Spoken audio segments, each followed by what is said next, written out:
Bienvenidos a mi casa en Florida. Mi nombre es Nancy Velázquez. Soy asesor inmobiliario especializada en inversionistas extranjeros. Pertenezco a la empresa de brokeraje más grande de Estados Unidos y trabajo para la oficina Red Point USA. Nuestra oficina está ubicada en Miami, específicamente en la ciudad de Doral. Allí estamos a la orden, con más de 15 años en este mismo ramo inmobiliario. Así que con muchísimo gusto los atenderemos allí. Por acá les voy a dejar mis redes sociales para cualquier información sobre bienes raíces. Allí van a encontrar muchísima información de valor y también a través de este código QR podrán comunicarse directamente con mi persona para si necesitan alguna asesoría o tienen alguna pregunta, con muchísimo gusto les voy a atender. En la noche de hoy tenemos un súper tema, crédito hipotecario. Y aquí traigo varias preguntas, Clayton, porque mis clientes siempre me están haciendo algunas preguntas que yo respondo de manera general, porque no soy la experta. Y precisamente para eso, mi querida audiencia, he traído como invitado muy especial a mi amigo Clayton Salazar.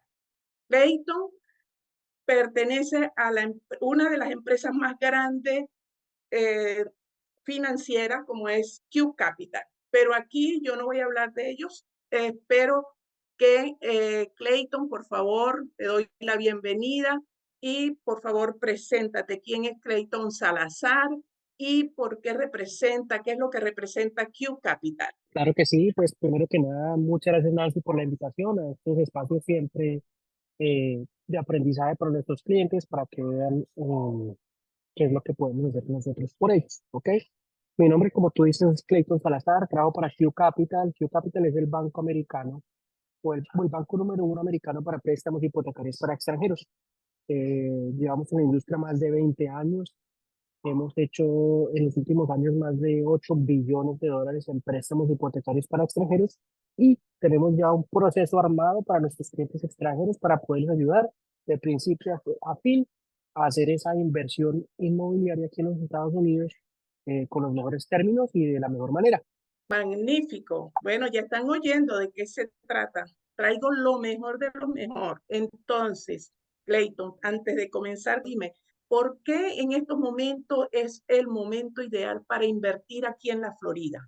¿Qué es lo que está pasando en la Florida, Clayton? Claro que sí, pues vemos que un mercado aquí en la Florida es bastante estable, está bastante bien el mercado se está moviendo mucho para nuestros clientes extranjeros, hay mucha oferta, demanda.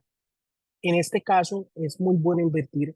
¿Por qué? Porque ahora pues obviamente el comprador como tal tiene un poquito más el sartén por el mango en el aspecto de como no hay tanto cliente local comprando, pues hay muchos más incentivos, muchos más descuentos que están dando las constructoras o los vendedores para incentivar esta compra, porque obviamente ellos lo que quieren es un poquito contrarrestar el problema de las tasas de interés para el local que están altas. Entonces ellos lo que quieren hacer es incentivar esa compra. Entonces es por eso que es un buen momento para invertir porque hay más incentivos o más descuentos en las propiedades que tú vas a comprar. Entonces, ¿y cuál es el porcentaje máximo que ustedes están otorgando a los clientes? Clientes extranjeros, porque ustedes se especializan en clientes extranjeros. Claro, sí, o sea, también hacemos locales definitivamente, pero nuestra especialidad, nuestro nicho es cliente extranjero. En este momento podemos prestarles hasta el 75%, o sea que el cliente tiene que entrar con un inicial del 25%. Ahora hay una diferencia, tengo entendido, Clayton, si es para casa residencial, si es condotel, ¿hay algún porcentaje específico? Correcto, o sea, la cuota inicial va a depender del tipo de propiedad. Si es un 25% para un single family home, para una casa unifamiliar. Para una casa, un condo o un townhome, un condo es un apartamento, un townhome es una casa medianera, el 30%, y si es condo hotel, va a ser el 40% de cuota inicial. Como mínimo, ok. Lo ideal sería un 50%. Perfecto. ¿Y cuál sería entonces el máximo de tiempo de esos créditos? ¿Qué lapsos tienen? Los préstamos hipotecarios aquí en Estados Unidos son diseñados a una amortización a 30 años. Hay diferentes tipos de programas, ya sea tasa fija por la vida del préstamo o ARM, que es un periodo de tasa fija y tasa variable también, pero usualmente es 30 años. También tenemos préstamos de 15 años. Ok, y entonces es decir que los clientes tienen que durar con ese crédito durante ese lapso o pueden pagar antes. ¿Que hay alguna penalidad? Explica un poquito más de eso. La penalidad va a depender obviamente del tipo de programa que escojamos. Tenemos desde sin penalidad hasta penalidad de 7 años. ¿Ok? El cliente no tiene que estar los 30 años con el préstamo hipotecario. Es más, nuestro promedio de pago de nuestros clientes extranjeros es 5,7 años. ¿Sí? Entonces, el cliente usualmente paga el préstamo antes, pero es amortizado y calculado a 30 años. Ok, como para captar o tener la mejor tasa de interés, ¿verdad? Ese es el motivo. Correcto, o sea, mi trabajo, o sea, nosotros tenemos más de 30 programas hipotecarios, ¿ok? Ujú. No, esto no es como un guante que le queda a todo el mundo, ¿ok? Nosotros tenemos que analizar el perfil financiero de este cliente, tenemos que Ujú. analizar dónde tiene la liquidez, qué tipo de propiedad está comprando, qué tipo de reservas tiene este cliente, para así hacerle la recomendación al mejor programa para él. Entonces, es más eso, es armar un rompecabezas basado en el perfil financiero de ese cliente. ¿Cuáles serían esos requisitos para solicitar un crédito siendo extranjero? Nancy, pues esos requisitos para un crédito extranjero son bastante sencillos. 5 Ujú. requisitos básicos. Primero, llenar la aplicación de crédito. Número 2, copia de visa y pasaporte vigente para entrar a Estados Unidos. Número Ok. 3, carta del contador. Con esa carta Ujú. del contador es que vamos a certificar tu ingreso. Después de eso vamos a necesitar 2 cartas de referencias bancarias. Y por último, los últimos 2 meses de extractos bancarios o estados bancarios donde tienes el dinero para la inversión. Eso es todo. Ahora, si una persona no tiene visa, no puede optar a un crédito. Oh, claro que sí, definitivamente sí pueden, pero digamos, esos son los requisitos generales. Eso es lo que nosotros Ok. llamamos un préstamo full doc, documentación completa. Eh, Cuando nos falta una de ellas, podemos hacer también el préstamo dependiendo de la que nos falta, obviamente. Podemos hacer el tipo de préstamo, pero diferente, los términos van a ser un poco diferentes. Es por eso que esto no es lo que te dije ahorita, no es un guante que le cae a todo el mundo. Tenemos que analizarlo, pero digamos, en términos generales, esos son todos Ujú. los términos, los requisitos necesarios. Buenísimo. ¿Y hay alguna restricción con la edad? ¿Hay algún límite? Excelente pregunta, Nancy, porque usualmente en nuestros países de Latinoamérica hay un límite de edad. Nosotros no tenemos ningún límite de edad. Es más, hace más o menos un mes y medio le hice un crédito hipotecario a un cliente de 71 años. Wow. Eh, no hay ningún problema siempre y cuando se vea, o sea, nosotros determinemos obviamente que el cliente sabe lo que está haciendo, no hay ningún problema. Buenísimo. ¿Y cuál sería el monto mínimo? O sea, ¿qué disponibilidad necesita el cliente como para entrar a un crédito hipotecario ¿El monto mínimo de liquidez o el monto mínimo de préstamos? de liquidez? Es que eso va a depender del tipo de propiedad que el cliente quiera, ¿sí? Pero digamos, el préstamo mínimo que nosotros hacemos es de $100,000, ¿sí? Entonces, va a depender del tipo de propiedad, porque es que si se va a comprar una propiedad para un préstamo de $100,000, puede ser una propiedad de $150,000, $160,000 más o menos, y el cliente tiene que tener más o menos el 35% de ese valor. O sea Del que valor necesitamos de, ok. más o menos unos $65,000. Oh, wow. Está muy bien. Ok, otra de las preguntas que siempre tengo así a la mano es, ¿en cuánto tiempo sale ese crédito? ¿Cuáles son los lapsos del trámite? Usualmente la precalificación, digamos, cuando ya yo hago el suma inicial con el cliente me entrega la documentación de 24 a 48 horas, se le hace el estudio del perfil financiero, te entregamos la carta de precalificación, Nancy. Ya cuando el cliente entra en contrato como tal, ya lo que hacemos ahí es el desembolso del préstamo se demora 45 días, o sea que nosotros lo que hacemos es empezamos a procesar el préstamo 45 días antes de la fecha de entrega, si es una propiedad nueva, que usualmente se Ok. demora de 2 a 3 meses en entregártela. Si es una propiedad usada o un resale, pues se hace el contrato con 45 días de cierre para poder nosotros procesar el préstamo en ese momento. Ok, perfecto. Qué bueno saber eso. Fíjate, ¿por qué es mejor financiar una compra de una propiedad si el cliente tiene, por ejemplo, todo el dinero y dice, tengo $500,000? ¿Por qué o sea, qué aconsejaría tú?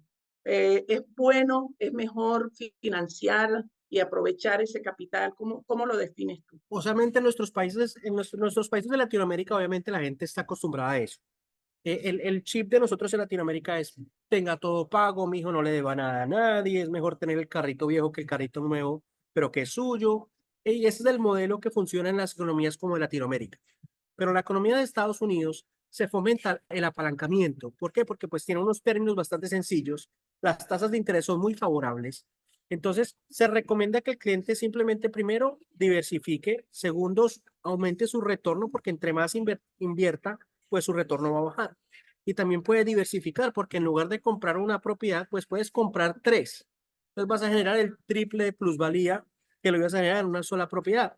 Entonces tu retorno en sí va a ser mayor apalancándote de un banco americano. Buenísimo. Entonces, ¿por qué es más fácil prestarle a un extranjero que a un residente de acá de Estados Unidos? Tus preguntas están muy buenas, Nancy. Estás cubriendo Gracias. todas las preguntas. ¿Por qué es más fácil, Nancy? Es bastante sencillo. Primero, menos riesgo para el banco. ¿Por qué? Porque obviamente a un local yo le presto hasta el 97%, ¿sí?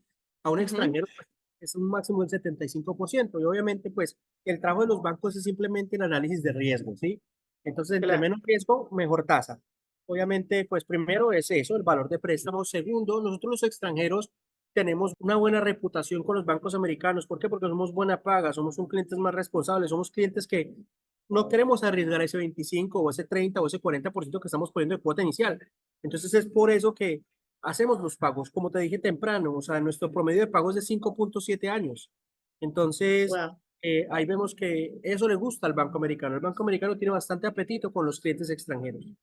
Buenísimo. Y tiene las puertas abiertas para todos esos inversionistas que vengan a invertir acá y a ganar dinero con el dinero de los bancos. Entonces, una pregunta, ¿los clientes necesariamente tienen que estar presentes acá para firmar ese crédito? ¿Cómo es esa parte? Nosotros como banco tenemos la habilidad de hacer el préstamo hipotecario sin que el cliente venga, sin que el cliente tenga que viajar ni nada. Nosotros podemos hacer todo por correo o con notario virtual o con un poder. Pero sí es importante que la propiedad, la compañía de título, o sea, el producto que le estés vendiendo al cliente, nos dé esa habilidad, ¿no? Entonces hay que tener eso en cuenta, pero sí lo podemos hacer definitivamente sin tener que que el cliente venga. Perfecto. Tú comentaste cuando te hice la pregunta sobre el monto mínimo, le prestan para reventa, pero te pregunto, ¿qué es mejor o qué les recomendarías tú a los inversionistas, a los compradores? ¿Es mejor comprar en una propiedad nueva? Eso va a depender del tipo de cliente, de cada cliente lo que el cliente esté buscando. En términos generales, yo siempre recomiendo que compren nuevo. Usualmente cuando compramos una propiedad de reventa, pues hay que meterle, hacerles mantenimiento y cositas de esas que usualmente pues es Ujú. fácil cuando el cliente está acá, pero no cuando te toca coger un avión para arreglar algo o estas cosas. Entonces, yo siempre le recomiendo que al cliente compre nuevo, pero eso no es tanto como un término general, sino es más lo que el cliente esté buscando como tal. Buenísimo. Oye, hay un error que cometen a veces los inversionistas extranjeros donde no se asesoran. ¿Cuál es tu opinión acerca de asesorarse con un especialista, bien sea en el área de bienes raíces o bien sea en el área financiera? Bueno, ¿qué pasa? La creencia, y esto es igual, o sea, es lo mismo por la creencia, nuestra creencia en nuestros países latinoamericanos. En nuestros países latinoamericanos creemos que si nosotros vamos directamente a la constructora, por ejemplo, va a ser más barato. Ujú. Eh, o si no tenemos un intermediario, va a ser más económico. Y en realidad no. En realidad, primero, las comisiones tuyas las paga el vendedor, no el cliente. O sea que primero, el trabajo tuyo es básicamente gratis para los compradores. Segundo, hay un dicho que dice Mauricio Ordóñez, que es el dueño de Q Capital, y es un dicho muy cierto. En Estados Unidos no hay una mala inversión, sino un mal asesoramiento. Tal vez nuestros clientes son expertos en inversiones en sus países, pero no acá. Entonces es importante que se dejen guiar no les cuesta y va a hacer que esa inversión sea mucho más fructuosa, o sea, o mucho más sólida, ¿no? Bueno, esas serían como las preguntas generales que siempre estoy manejando. Vamos a leer mejor porque estoy viendo unas preguntas aquí. Vamos a ver cuál sería la hoja del contador para peruanos. Ya, yo le respondo esa pregunta. O sea, básicamente, yo les voy a enviar el ejemplo la carta de contador o la hoja del contador. Ok, simplemente tu contador en tu país copia y pega Ah, la ya. información que yo le envío. Es bastante Sí. sencillo. Es un Ujú. formulario de una sola hoja, el cual dice cuánto has ganado este año, el año pasado y el año anterior. De Francisco Núñez dice: buenas noches, para un préstamo de $100,000, ¿cuánto se debe pagar mensualmente si el préstamo es 30 años hoy en día? Eso es una muy buena pregunta, Francisco. Y el préstamo usualmente, o sea, como decimos en nuestros países, abuelo de pájaro, el pago mensual estimado va a ser del 1% de préstamo. Significa en este caso que si es un préstamo de $100,000, vas a pagar alrededor de $1,000 al mes. Como te digo, es un estimado, va a depender de qué propiedad estás comprando y eso, pero abuelo de pájaro. Patricia también nos pregunta: buenas tardes, ¿qué criterios se tienen en cuenta para decidir el tipo de crédito hipotecario que se adquiere? Como lo dijo Cleito Caran, se adquiere un crédito a 30 años, se adquiere antes, ¿cómo se accede a eso sin tener penalidad? Okay. Eso lo vamos a determinar, Patricia, muy buena pregunta también. Eso lo vamos a determinar cuando hagamos esa llamada inicial. ¿Cuál es o sea, cuál es su gol con esta propiedad? Pagarla lo más tiempo posible, refinanciarla, después sacarle más dinero, venderla en unos años. O sea, depende de todos esos factores, el tipo de préstamo y el tipo de penalidad que tengamos. Como te digo, tenemos préstamos de 0 penalidad hasta de 7 años de penalidad. Entonces, eso va a depender mucho de lo que tú estás buscando como tal y del tipo de propiedad y del tipo de inversión que estás viendo. Bueno, una pregunta que esa sí me la hago yo. ¿En qué países están ustedes más afianzados? O sea, ¿de dónde reciben ustedes más solicitudes de crédito? Pues mira, en este momento yo tengo mi top 3, está Colombia número uno, Perú Ok. número 2, Ecuador número 3. También tengo mucho argentino comprando, tengo mucho boliviano, ecuatoriano, pero digamos ese es el top 3 de nosotros. Buenísimo, buenísimo. Bueno, mi gente bella, si no hay otras preguntas, de verdad que fantástico. Muchísimas gracias, Clayton. Pero aquí dice cómo se hace para abrir una cuenta. Bueno, Silvana, gracias por tu pregunta. Nosotros somos un banco hipotecario, nosotros no somos un banco retail, ¿sí? Nosotros no tenemos cuentas de banco. Tenemos bancos con los que trabajamos que te podemos referir, que puedas abrir la cuenta de banco hasta remoto. Yo le voy a pasar la información a Nancy, o sea, comunícate con Nancy y Nancy va a poder a pasarte la información, ¿ok? Pero nosotros no abrimos cuentas de banco, no tenemos cuentas de banco, ni cuentas de ahorro, ni tarjetas de crédito, ni préstamos personales. Nosotros solo hacemos préstamos hipotecarios. Chévere, chévere, chévere. Bueno, mi gente querida, No, y yo para cerrar, Nancy, pues primero que nada te doy las gracias por este espacio. La invitación es que usualmente hagamos una cita uno a uno para analizar ese perfil financiero. Se contactan a través de Nancy. Mis redes sociales son también en Instagram, @ClaytonQCapital. Lo pueden contactar por ahí. La idea es que nos contactemos a través de Nancy también y podamos generar esa llamada inicial. La precalificación y ese análisis del perfil financiero es totalmente gratis. Entonces, si lo estás pensando, simplemente analicémonos, sentémonos, miramos y vemos cómo les podemos ayudar en ese apalancamiento para que hagan esa inversión aquí en los Estados Unidos. magnífico. Y bueno, aquí estamos a la orden. Muchísimas gracias, Clayton. Gracias a todos los asistentes. Espero que haya sido de mucha utilidad todas las aclaratorias y todas las preguntas que aquí se realizaron. Entonces, será hasta la próxima. Muchísimas gracias. Gracias, chao Nancy, chao a todos, muchísimas Chao. gracias por su tiempo. Chao, gracias a ti.